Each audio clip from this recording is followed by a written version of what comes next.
Alors le texte proposé à notre lecture, ce qu'on appelle l'évangile du jour, est un drame impressionnant, redoutable et révélateur. Impressionnant car il s'agit de la crucifixion de Jésus. Redoutable, particulièrement pour tout prédicateur, car dans ce texte, il y a abondance de paroles autour de la croix de Jésus. Or, à l'écoute de celle-ci, je pense qu'un silence respectueux aurait été bienvenu. Vous comprenez mon embarras. Comment parler autour de la croix de Jésus? Ce texte est aussi révélateur, car la croix va révéler les motivations de chacun. Celle de Jésus et celle au pluriel, motivation avec un S, de ceux et celles qui l'entourent. Or, évoquer les motivations, c'est plus que dire motiver. Non. C'est aussi comprendre ce qui fait autorité en nous, ce qui fait autorité en chacun de nous. Alors nous allons lire tout de suite donc, ce texte qui nous est proposé en ce dimanche du Christ roi.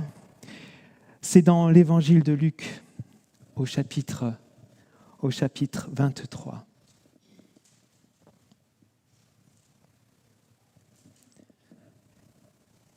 Arrivés au lieu dit le crâne, là, ils crucifièrent Jésus ainsi que les deux malfaiteurs, l'un à droite et l'autre à gauche.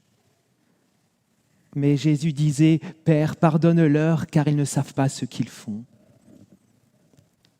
Et pour partager ses vêtements, ils tirèrent au sort. Le peuple restait là, à observer.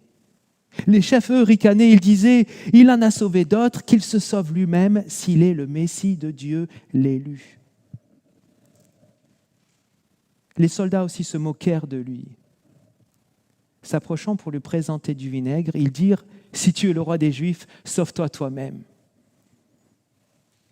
Il y avait aussi une inscription au-dessus de lui « C'est le roi des Juifs. »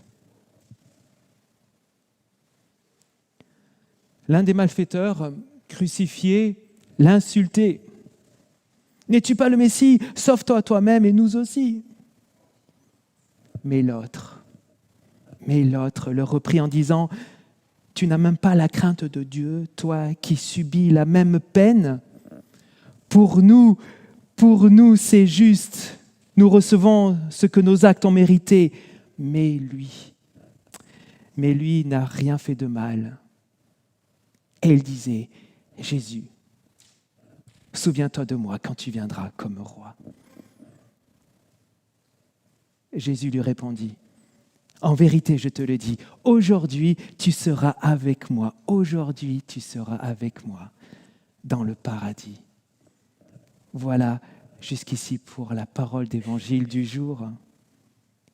Et nous parlons donc de motivation de chacun. Mais d'abord, évidemment, regardons au Christ avec cette parole. « Père, pardonne-leur, car ils ne savent pas ce qu'ils font. » Littéralement, on pourrait dire « Père, libère-les. Père, remets-leur cette dette. » Là, sur la croix, Jésus montre son cœur de grâce où aucun mal ne peut entrer. C'est-à-dire aucun désir de vengeance chez lui. Aucune rancune contre celles et ceux qui le crucifient. Jésus montre qu'il est solidaire des humains, frère des humains jusqu'au bout. Et si l'on résume, on pourrait résumer la motivation du Christ, là sur la croix, on pourrait dire « Aujourd'hui, je suis avec vous tous qui me crucifiez. » Sa motivation, c'est la solidarité, la fraternité avec le monde que Dieu aime. Et en lui, il y a cette autorité de grâce qui est là. Voici pour les motivations et l'autorité dans le Christ. Qu'a-t-il en face de lui ou autour de lui? Avec la lecture, nous percevons divers cercles. Vous savez, nous avons tous nos cercles relationnels. Et là, le premier cercle, c'est le peuple, qui reste là à observer. Alors j'hésite entre une non-motivation ou une motivation ambiguë. Je dirais entre la neutralité ou la complaisance, entre lâcheté ou peur des autorités. Compliqué de savoir quelle est la motivation de ce peuple qui reste là en tant que spectateur.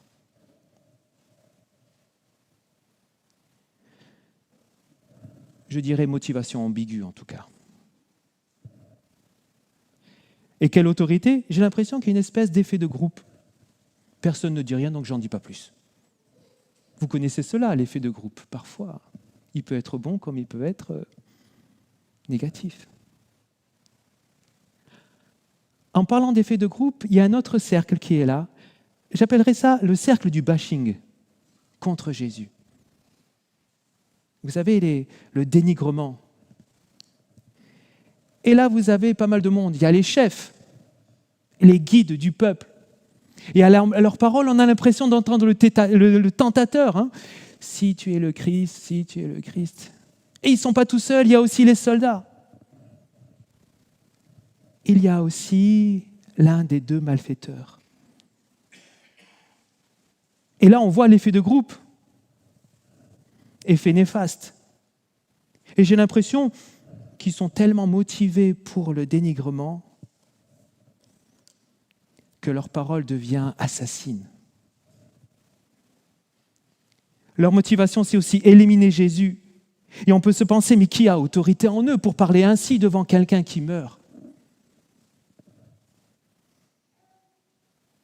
Je crois qu'ils sont hélas enfermés dans leur conception, leur vision d'un Messie qui n'est pas le Messie selon Jésus.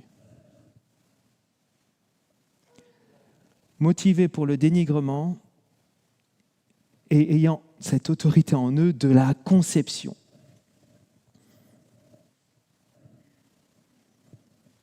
Mais voilà.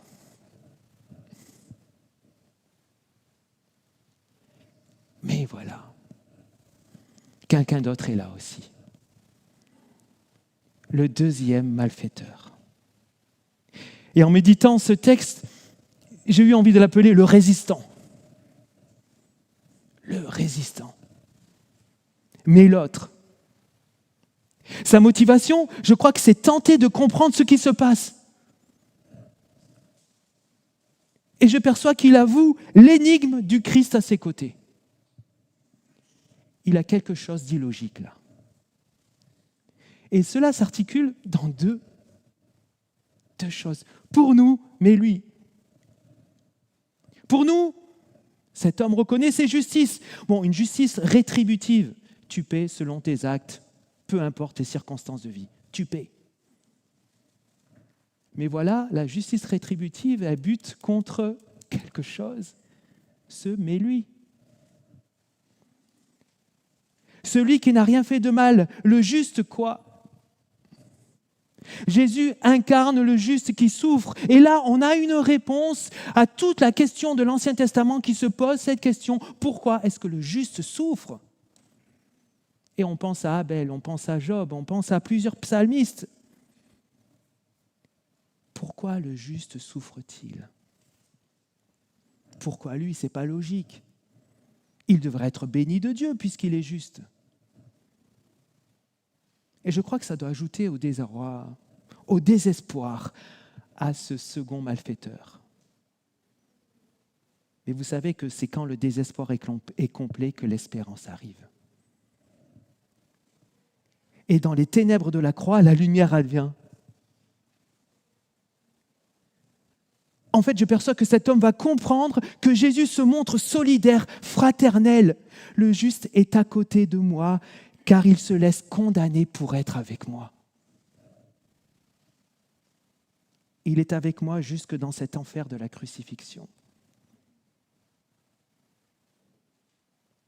Et nous, lecteurs, nous accueillons le miracle de la foi. Je crois que c'est toujours un miracle, la foi. Je crois que c'est toujours un miracle, la foi. Miracle pour lui de la libération accueillie, mais miracle aussi pour nous de proclamer ce Christ en croix, c'est notre roi. Il faut le faire quand même. Enfin, ça dépasse un peu normalement l'entendement, on pourrait dire ça comme ça. Je me trompe ou... Mais miracle de la foi, cet homme va accueillir la libération de ce juste qui est à côté de lui, parce qu'il veut être solidaire jusqu'au bout de cet homme qui est malfaiteur et qui est pendu au bois. Et je me disais, je vous demande de vérifier, mais j'ai l'impression que c'est le premier sauvé du Christ, c'est un malfaiteur. C'est pas mal quand même. Cet homme accueille ce juste, accueille la libération, accueille la foi dans ce Christ crucifié, et il accueille aussi cet aujourd'hui de Dieu.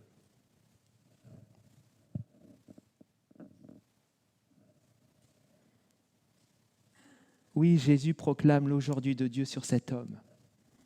C'est magnifique comme terme, aujourd'hui. Aujourd'hui, ça peut être un jour, mais c'est plus que ça, c'est le moment favorable. Le moment favorable pour le salut de Dieu.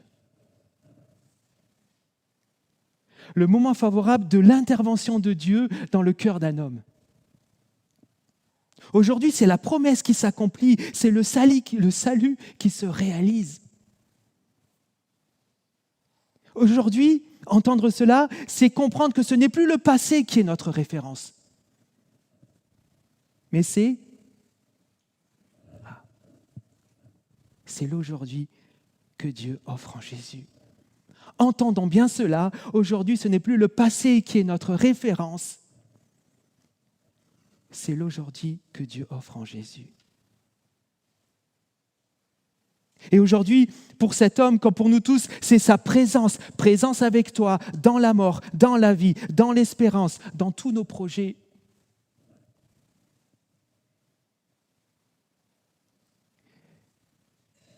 Et cet homme avec son Christ, avec son roi, j'ai l'impression qu'ils sont liés l'un à l'autre à jamais.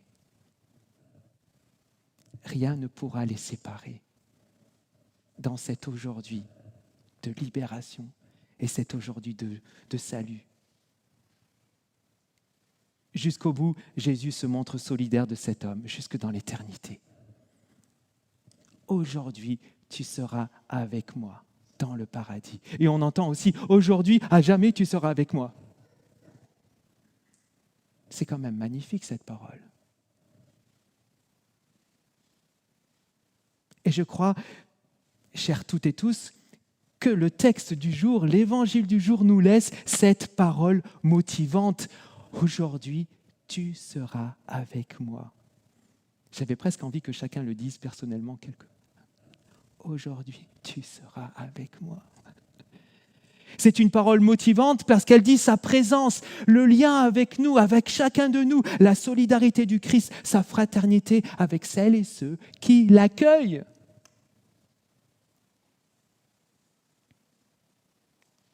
Et en méditant cette parole, j'entendais « Quoi qu'il arrive, tu seras avec moi, t'inquiète ». Ça, c'est référence à mes ados à la maison. « T'inquiète ». Mais avec cette parole, il y a une confiance qui se dessine là. N'est-elle pas magnifique cette parole à accueillir ?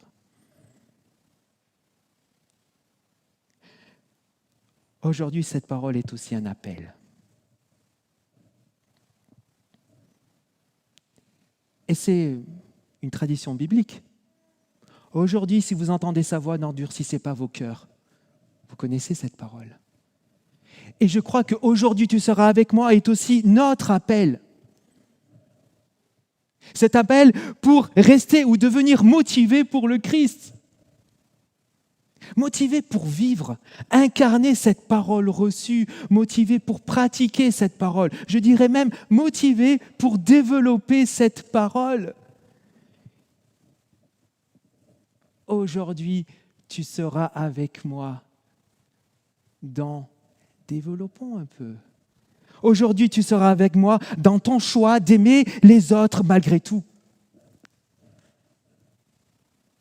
Aujourd'hui, tu seras avec moi dans le pardon donné à celui qui t'offense. Aujourd'hui, tu seras avec moi dans ta rancune laissée à la croix pour qu'advienne la paix. Aujourd'hui, tu seras avec moi dans ton accueil de l'autre, ton écoute de l'autre, ton désir de le comprendre plutôt que de le juger.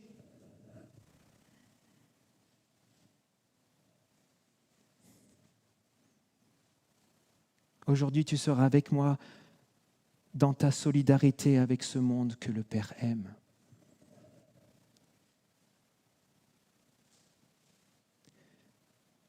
Aujourd'hui, tu seras avec moi dans, et là, chacun peut rajouter ce que le Seigneur va lui inspirer.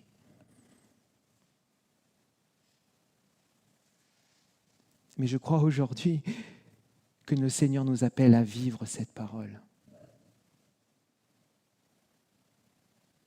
Et en vivant cette parole, en la développant, je crois que nous allons montrer que là, Jésus est notre roi. Et en vivant cette parole, aujourd'hui tu seras avec moi dans toutes les sphères que nous fréquentons, eh bien nous vivrons et nous dirons, celui qui fait autorité en moi, ce n'est pas ma rancune, mais c'est le Christ.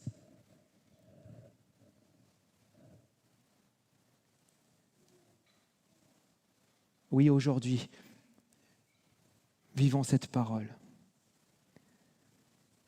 Ainsi, nous montrerons que Jésus est notre roi et que c'est lui qui fait autorité en nous et pas un autre. C'est ma prière en tout cas. Ma prière pour toi, mon ami, mon frère, ma sœur, pour moi aussi, prions les uns pour les autres.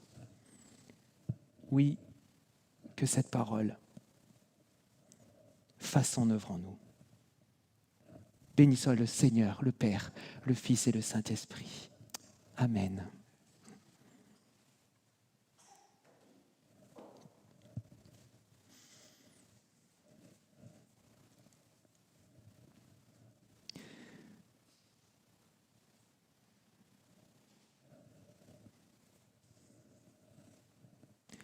Nous restons ensemble dans un temps de silence.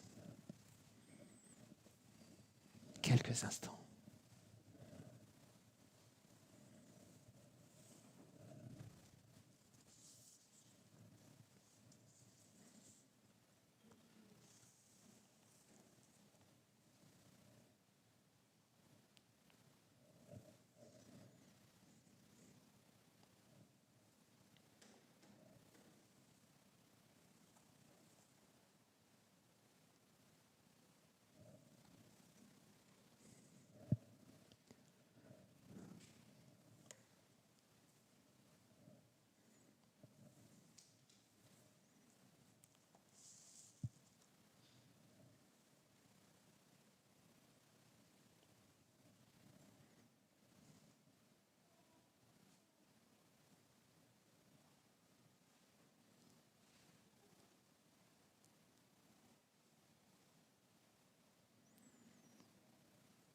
Ô toi Jésus qui es seul roi, à toi la gloire et la puissance, dès maintenant et pour les siècles des siècles. Nous te demandons, Seigneur, règne sur nous, règne en nous, toi notre Sauveur et notre Seigneur. Toi le vrai berger, toi le pasteur, guide-nous. Rassemble-nous autour de toi, Seigneur. Toi, le roi de l'univers, restaure toute la création qui gémit en attendant ton retour. Toi, notre roi, sois notre modèle. Aide-nous à vivre ta grâce, ta paix. Aide-nous à pratiquer ta parole, Seigneur. Oui, c'est notre prière. Aide-nous à pratiquer ta parole. Amen.